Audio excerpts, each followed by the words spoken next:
And now we turn to English again, and that's Mohamed coming from UK, from Cambridge, and just the floor is yours, and please entertain us. Right. I'll try to entertain. Good afternoon. Good afternoon. Hey there. This is a graveyard poll again. Right. So I am running a research center in Cambridge called Cambridge Service Alliance. So we are working collaboratively with a lot of industry to fund some of our research in the world of services. And part of them is in construction. So some organization like Caterpillar, heard about them? Caterpillar? It's a big digger, you know, in constructions. They do a lot of demolitions, they do a lot of building, you know, mining operation. But also as well, cement, right, the cement. But other industry as well. But in essence, my take on presentation today is beyond the whole fascinated research that you've been talking all day about digital in essence. We talked a step back a little bit, and we have an observation that everybody talks about digital transformation in essence, isn't it? But one of the key things and key corner we found is the experience, the customer experience, in the heart of this digital transformation. And my take today, we'll try to see how the digital connect with the physical. We heard today from Mike in the morning, but also as well the social part, which is a little bit missing from a lot of the conversations that we have with a lot of organizations involved. Anyway, I will think about, and someone shot me, we think that we are living at the moment in the experience economy, more than the service or the digital economy. And the key things for this is because a lot of startups, a lot of new organizations that started to disrupt our business, like Amazon, Uber, Google, starting to build a lot of infrastructures to allow customers to have a seamless experience in essence. And that's sometimes affecting established firms, if you like. We look to some of practitioners, like PwC, Salesforce, Oracle, who've done a lot of surveys with customers to think about their opinion in the world of digital, how it applies. So I'm going to show some statistics with you now. Firstly, some survey run by PwC, they were saying 32% say we will walk away from a brand if we have one friction. Okay. Secondly, 70% of customers list speed, convenience, helpful employees is important. So the key touch points is really important. Still, we need employees, not everything about robots. 75% of customers from another survey from Salesforce say we would love consistent customer experience. Right. Something wrong about is it this one? Sorry? Please turn your phone to that airplane mode. My phone? Yes. Oh, this is a digital one. I don't have distracting signal. Alright, thanks. Great. So here's the essence about consistency between the digital touch points and the physical touch point is quite key. Some organizations try to invest heavily in the digital, but some of our customers still calling our call center. And they have trouble with the experience now. Organizations now has to balance between the seamless experience comes from the digital, but again from the human-to-human interactions to the key. 70% of US customers specifically say, we want organization care about us. And here is the emotions starting to appear, right? So care. That's in B2B and B2C, by the way, right? So in B2B, there is a lot of organizations want someone to empathize with them, care about their businesses as well. Right? I like your analogy, Paul, when we talk in a walk here. Still, customers to customers who's trying to empathize about their problems. Yeah. Lastly, 57 of the people said, we will not recommend the business if it has a poorly designed website. Still, businesses in established firms doesn't have a proper website. Even with big organizations, established organizations, we found that even with Caterpillar as a construction firm, a lot of customers complain about, I can't find the part, where it is, just from the website. Just a simple communication platforms. So that's given us a little bit sense about we, as the customers, in different businesses, would starting to demand more from a lot of our organizations that we think about. Okay, so we looked at that into kind of positioning. The way we try to think about it is we have three realms here that we need to integrate. This is our observations, a lot of industry, a lot of construction, and actually this is a published paper as well if you'd like to read more about it. So we think the first realm is the digital realm, which we all try to operate in as an organizations. Yeah, we saw a lot of examples today about this, right? So, but what is the key message here? That digital technology will enable customers to engage better with organizations. That's clear, right? Secondly, we found a lot of these digital technologies change our behaviors, right? So we're now starting to use Apple Pay. Actually, Estonia is a good example of a lot of these digital capabilities which just came enabled early on, right? But now, everybody of us has an Apple Pay, Samsung Pay, go everywhere, pay for it. That's actually changing our behavior. They're pushing us to do things for better or worse, but at the end of the day, it's changing our behavior. But our take here, what digital does for us, it gives us speed, frequent interactions, high reach, but also high information availability, right? I'm not in Estonian language, but I can get from you the conversion from the information to insights. And the digital platforms that we're living in at the moment from all the sectors, all the engagements, it allows this to be happening. Collect all the information that you can get from there. Okay, so that's the digital.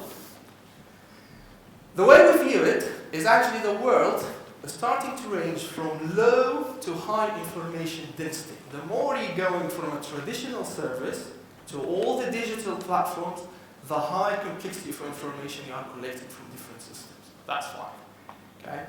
Especially if you go to that digital twin, services, and etc. The second aspect is the physical realm, right? So all still our organization works in the physical world. But we understand that. So it's just an example of a retail, but still there is an organization knows how to build a right physical store. Actually, this is not retail, right? This is an Apple store. And actually, Apple store being valuable, the best store, if they're going to sell it tomorrow, that's a huge asset for them. It's not Tesco in England, there's not Walmart in the US, who's actually been in that business for a while. That's a computer and IT company managed to develop the right experience in a physical store. That's why it's been valued highly. Regardless if you like Apple or not, that doesn't matter, right? But they managed to build the sensorial aspects, they managed to build the culture aspects, they managed to have the brand, pushing about the brand. You live the experience when you go to the shop there. You know what? We're starting to see other examples, people coming from the digital realm, going to the physical. Like who? Do you know them? Amazon guy. Amazon.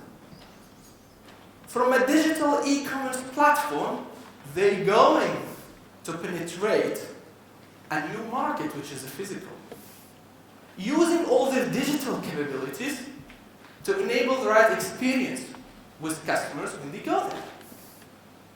And here we'll see more complexity, because you are incorporate all these AI technology, visions, augmented reality, image picturing processing, and how you link that into the physical. Touch, senses, understand the customer's behaviors when they go there, what they like to see, and etc. will be more complex. So the way we characterize it, the world will go from low to highly physical complexity, right? When we start to engage with more digital environments. Now to the realm that we didn't find a lot of organization focus about really. So we heard a lot from organizations, the digital will invade the physical, and etc., and the other way around. But now the social, and what we mean about the social is about interactions. And interactions could be divided into human to human, right? That's what we do in our day-to-day life. So that's a classic customer to employee. Starting to see interaction with the ecosystem, right? With all actors across the organization that you're collaborating with. With construction as a complex type of industry, you are working with all these actors. And you, as a leading in this organization, try to orchestrate them around. The more we do this, the more we found human to non-human interaction. What does that mean? So that's, for example, that's recently Alibaba running an hotel by robots. Right? But what that means in terms of the customers, right? Does they like this? This is experience. Because what we believe in services is contextual.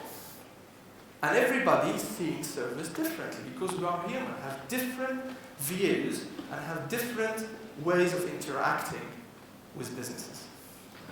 So, you can think about highly social density context. For example, we as a human, some people love to go to crowded cafe. We found that we are social animals, right? We love to go and communicate and talk with people. Or go to chats. Others find it negatively. So how as an organization I try to customize that for my customers, especially for the mass customization, personalization aspect, all of you were talking about in the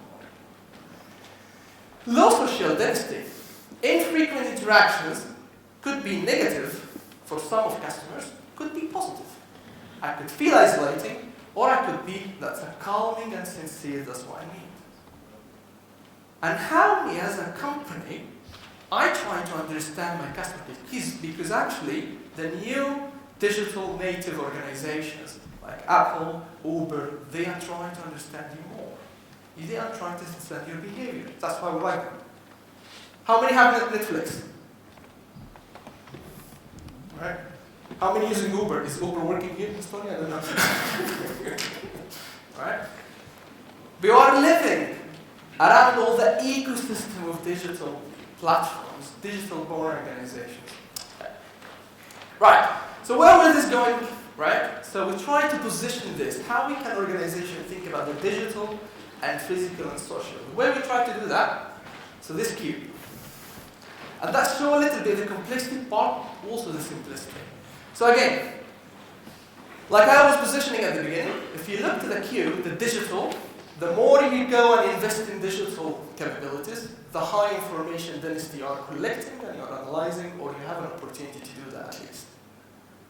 The lower you get in digital, the lower of this information you are collecting. Because as we agreed at the beginning, it's a platform collecting information about assets, about customers, etc. The more you integrate that with the physical, the more complexity will appear.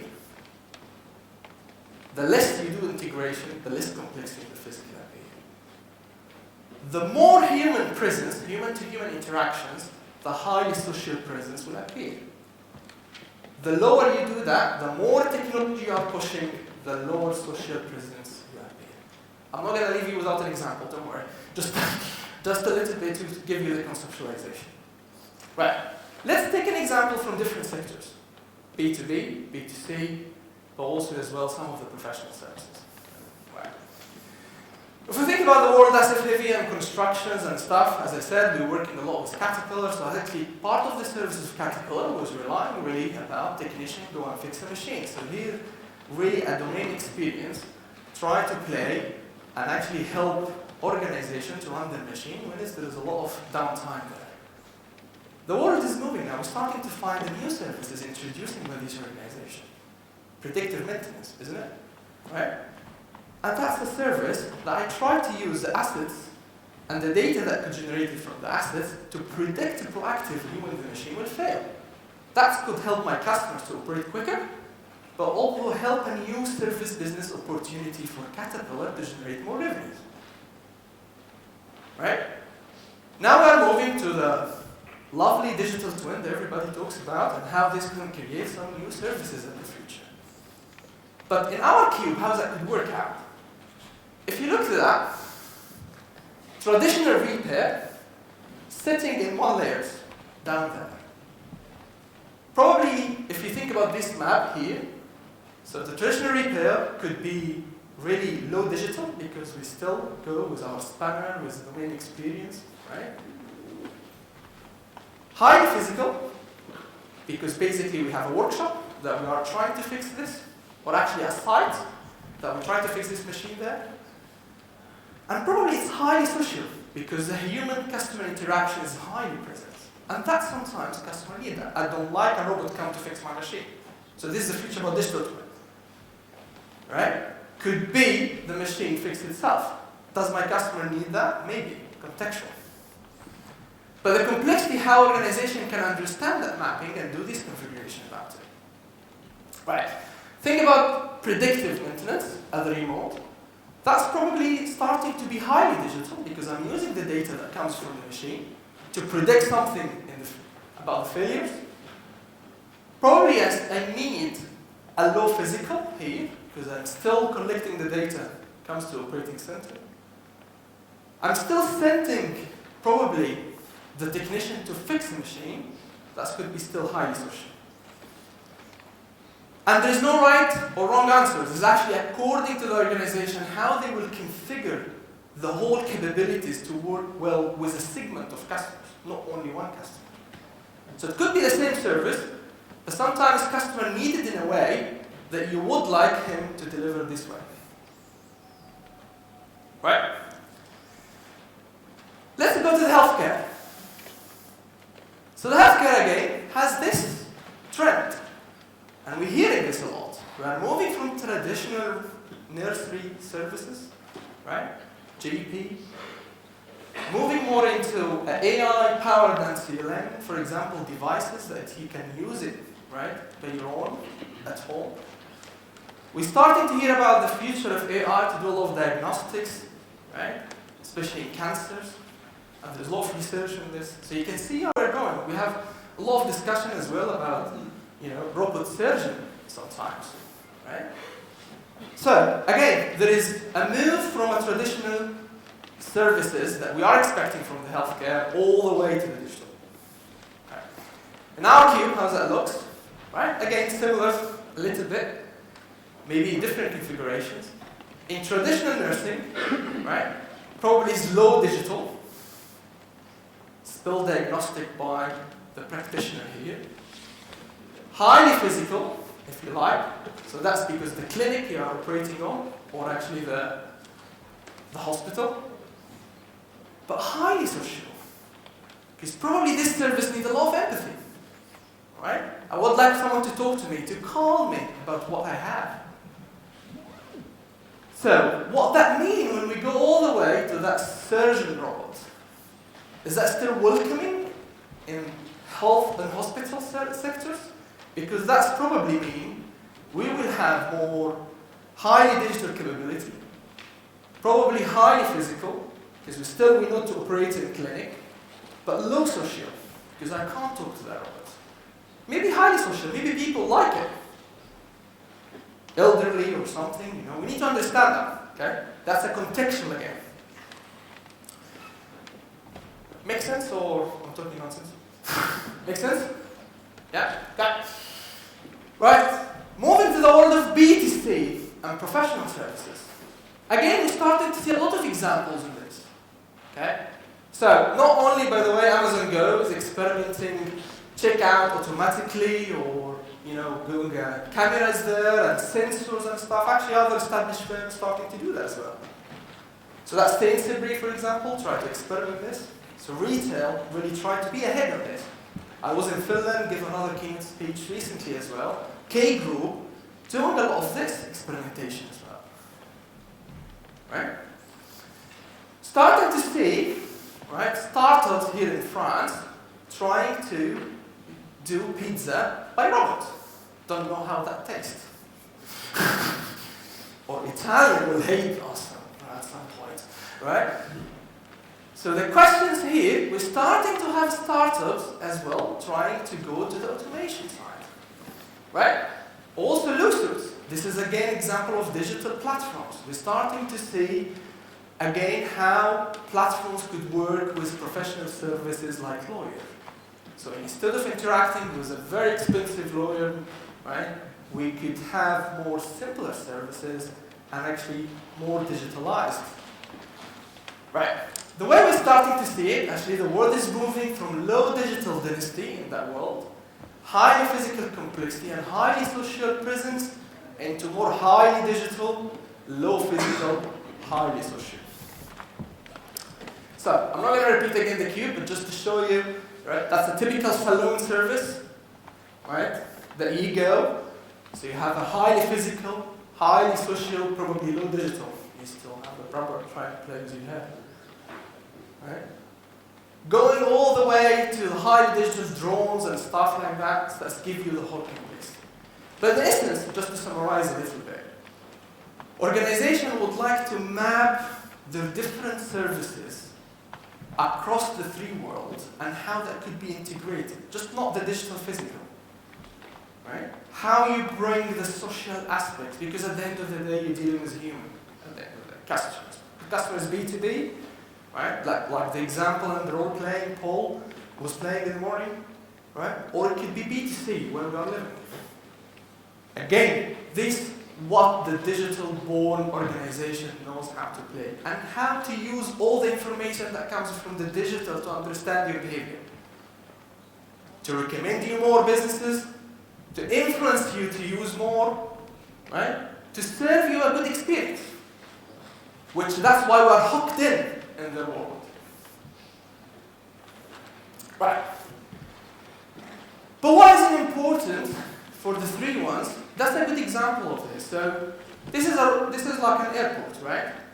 An airport is a platform, a physical platform we are using, right, to go from A to B.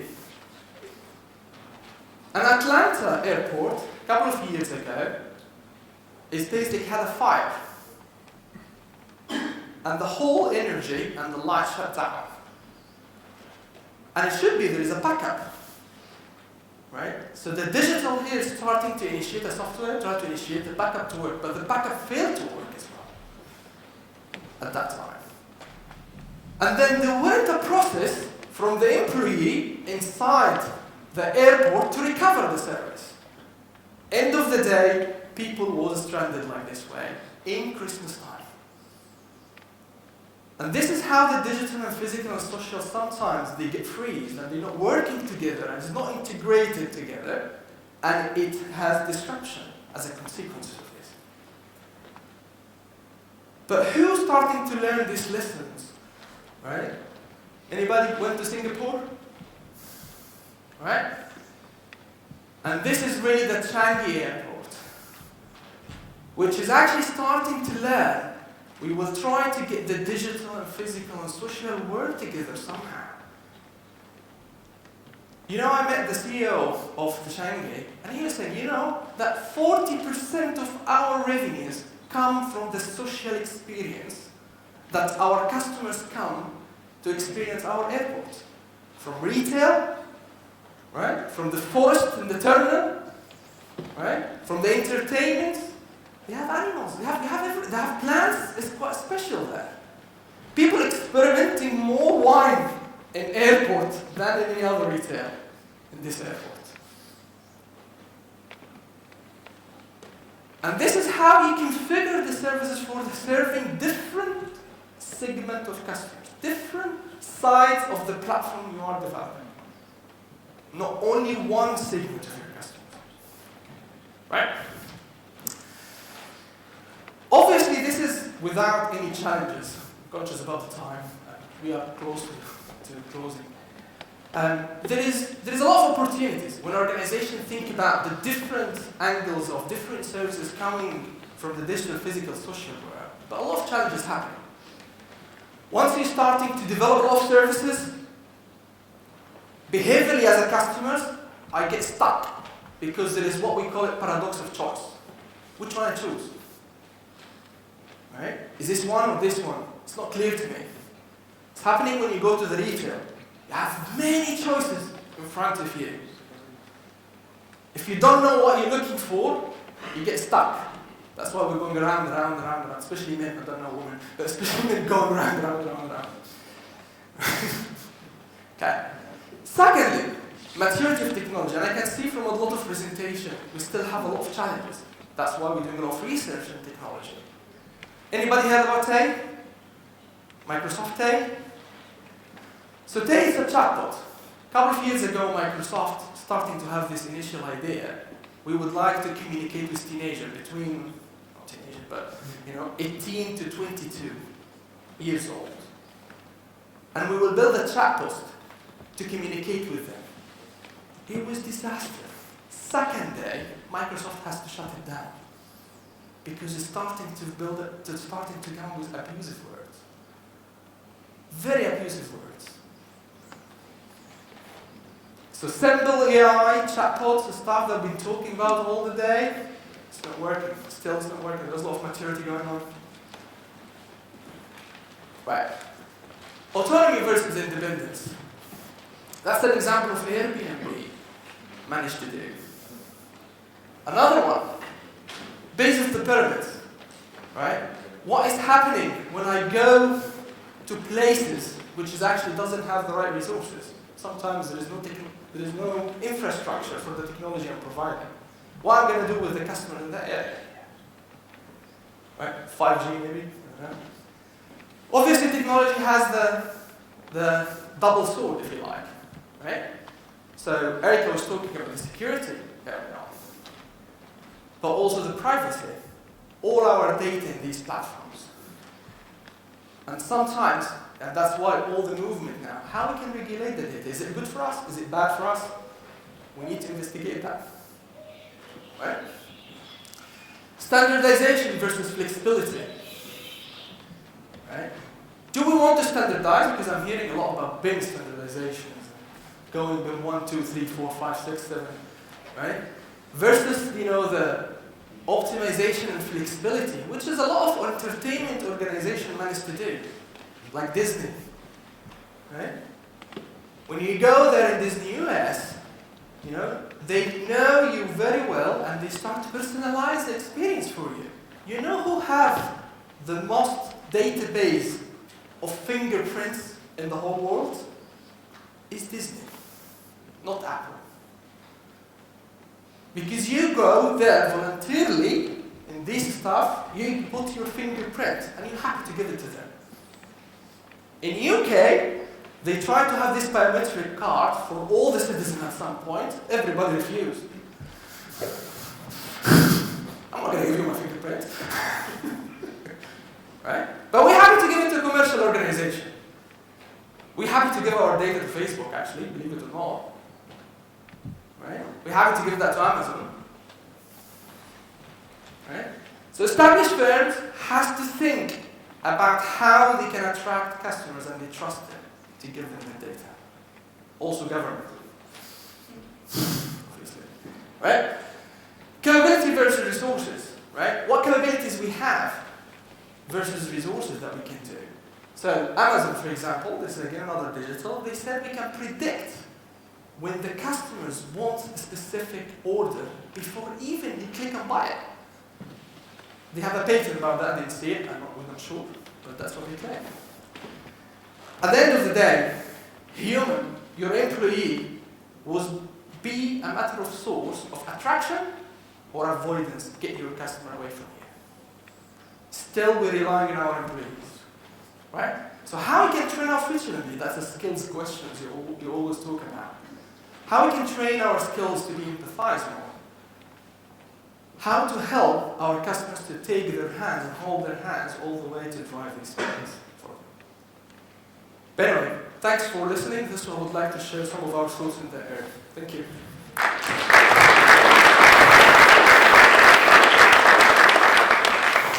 So thanks, Mohamed. Your presentation was really entertaining. Yeah. Everybody. So great thing. So, boys, girls, the opportunity to have last questions in English. I have to admit, I get my Estonian language is better now after all this. You think, yeah? So, on küsimusi, any questions coming? Seems no question. That's no problem. Yeah. So, thanks again. No problem. Thank you. Thank you.